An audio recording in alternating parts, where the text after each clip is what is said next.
Council യോഗത്തിലെ തുടക്കം പതിവ് പോലെ തന്നെ.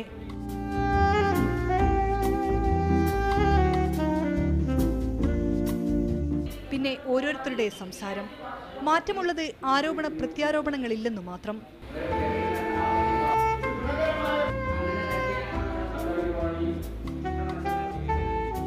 അവിടെ നിന്നും കൈഞ്ഞരമ്പ് മുറിച്ച് കൗൺസിലിനെ പ്രതിരോധത്തിലാക്കിയ സത്യഭാമയുടെ സ്വന്തം അധ്യാപികയോടുള്ള മാപ്പ് പറച്ചിലേക്ക്.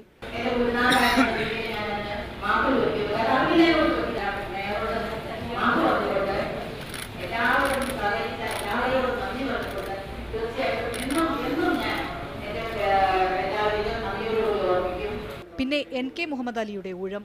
കോർപ്പറേഷൻ കൗൺസിൽ യോഗത്തിലെല്ലാം പുലിയെപ്പോലെ ചീറിപ്പാഞ്ഞു നടന്ന NK മുഹമ്മദ് അലി അവസാന കൗൺസിലിൽ കുഞ്ഞാടായി മാറി.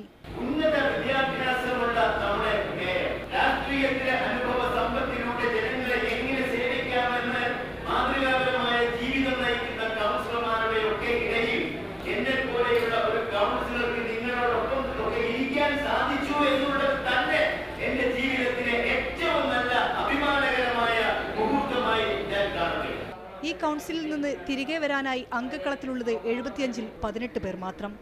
2 പേർ നേർക്കുനേർ ഏറ്റുമുട്ടുന്നു. മറ്റുള്ളവരുടെ മുഖം ശോകമായിരുന്നു. ചിലരുടെ വക ഒരു അവസാന സെൽഫി. പിന്നീട് മേയർ ഭവനിലേക്ക്. മേയർക്കൊപ്പം ഒരു ഫോട്ടോ സെഷൻ. ചില്ലിട്ട് സൂക്ഷിക്കാൻ ഒരു photo. Camera person Sanoj Kumar ബേപ്പൂരിനൊപ്പം ഷിത ജഗത്, മീഡിയ 1, കോഴിക്കോട്.